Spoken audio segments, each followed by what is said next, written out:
Hey everyone, hope you're all doing well, and today I wanted to go over one of my favourite stocks that I'm planning to pick up more and more of as time goes on.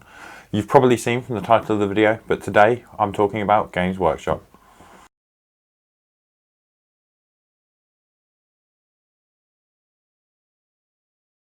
Hey everyone, thanks for joining me. My name's Ben, and today I wanted to go over one of the stocks in my portfolio, which is Games Workshop. For those of you that don't know what Games Workshop is, we will be going to that shortly, but I've also got a snippet from one of their recent trailers for you to have a look at. Our Imperium is besieged. Across 1,000 worlds, we fight for our survival.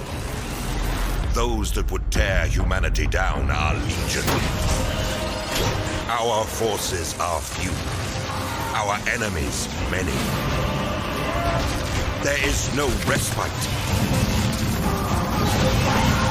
There is no mercy. And in our darkest hour, a spiteful universe awakens forgotten evils to break us.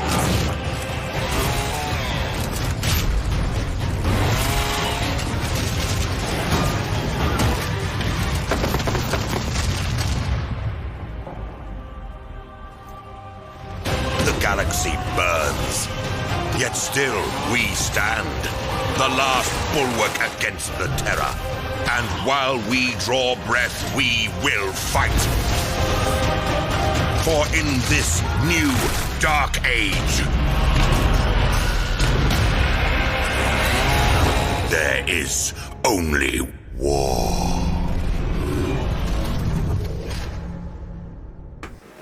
Hey guys, welcome back, and I hope you enjoyed that brief clip. So moving on to more important things, let's talk about who Games Workshop are and how they make their money. They initially started in the 1990s and were the sole supplier of Dungeons & Dragons to the UK. Games Workshop has also managed to build a large selection of products besides their tabletop wargaming. This is also including large amounts of books, digital products, and online games and PC games. They also run yearly events along with painting competitions that people enter from around the world, and I've included some photos of that now. So diving a bit deeper into Games Workshop and how they actually work and make their money. There are multiple aspects of the company. This is Games Workshop as a whole. You've also got Black Library, which is their book and novel section. You have Citadel, which is their painting and painting supplies company. Forge World, which is their supplier of specialist miniatures and additional items for the game. You also have Games Workshop Digital, which supply multiple different digital aspects of their products, such as digital rulebooks and digital ebooks. So if we just run through Games Workshop quickly, they have three main systems that they run. That is Warhammer 40,000, Warhammer Age of Sigmar, and Warhammer Lord of the Rings strategy battle games.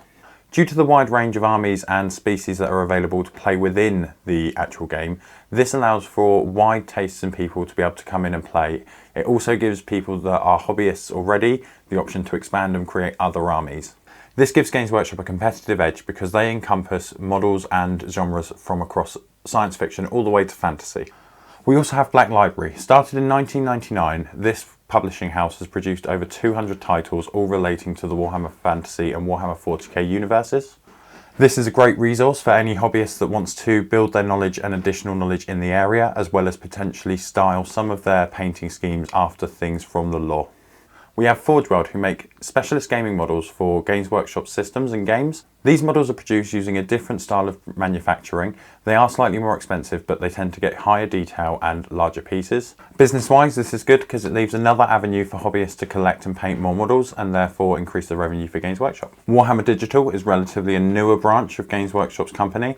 They provide digital assets for either gaming or for lore building. This includes an app for people to build their army lists. It also includes products from the ebook versions of Black Library's publishings, as well as ebook versions of the rulebooks for the games. Then we move on to Citadel. So all of these models that are produced by Games Workshop and Forge World all come unassembled and unpainted. It's part of the fun for the hobbyist to build and paint these models to be able to play with them in the game. Then we have Citadel. Now Citadel produce all of the materials anyone needs to be able to paint their army. This includes over 200 different styles of paint, as well as clippers, saws, glues, anything you could possibly need to paint your models. So that's a brief overview of how Games Workshop make their money and the services that they provide. So now we know how they make their money, let's look over the technical finance information and see what we think. Moving over to the income statement using Yahoo Finance for this information, We can see their steady growth from 158,144 to 269,700. This is over a 70% growth rate. And for net income, we can see a steady growth from 30,547 to 71,300. This is a 133% increase. For a slightly more recent update, we can look to the half-year report, which will give us the figures from the 6-month lead up to December 19, as well as the same position for 2020. This should give us good indication of how the business works during poor financial times, mainly during the 2020 plague that we experienced last year. So, during the 2020 plague, most of their stores were closed and they moved a majority of their business online. However, there was a disruption because they were unable to supply products online for a period of 2 to 3 weeks. Despite this, they managed to get a revenue increase of 38 million for this year compared to the same period last year. They also achieved a basic earnings increase from 145 pence up to 226 pence. In the report, they have quoted, "Another cracking performance from a truly amazing global team, a solid 6-month building on the great progress and profitable growth we have constantly been delivering over the last 5 years.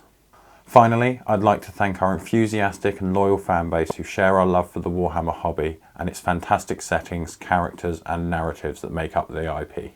Their ongoing support and feedback have been invaluable, keeping us honest when we have fallen short and driving us onwards to continue to deliver more and better." Moving on to their dividend history, it's not as clean as I would like it to be. It is steadily growing, however they do seem to fluctuate and base it depending on their average business year. I personally am expecting the dividend to increase as time goes on and they expand their network into other areas, and they also release more products as time goes on. I believe the steady increase to the stock price is going to continue for the company. I personally have set a price of £140 to £145 as my buy-in price, and I would like to buy as much as I can before this point. I expect as long as I purchase below that value, I will be able to get a return in share growth as well as my regular dividend payment from the company. Now, that's us going through Games Workshop and their financial statements and the services they provide. Now, what are your thoughts? Is this a company you're interested in? Is this a company you're going to look at? If you're interested in checking out Games Workshop, I've added some links below to all of the resources. I've also included a link to Trading 212. If you sign up via that link, you'll get a free share and you'll be able to trade on the stock market. So that's my brief overview of Games Workshop and how they make their money, and a brief overlook of their financial statements. What do you think? Is this a company that you might want to look into?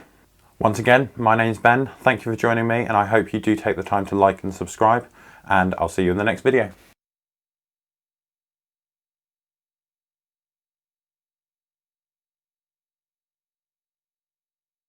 So, jumping over to the balance sheet, we can see that they've also increased their cash position. So, jumping over to the balance sheet, we can also see that they've increased their cash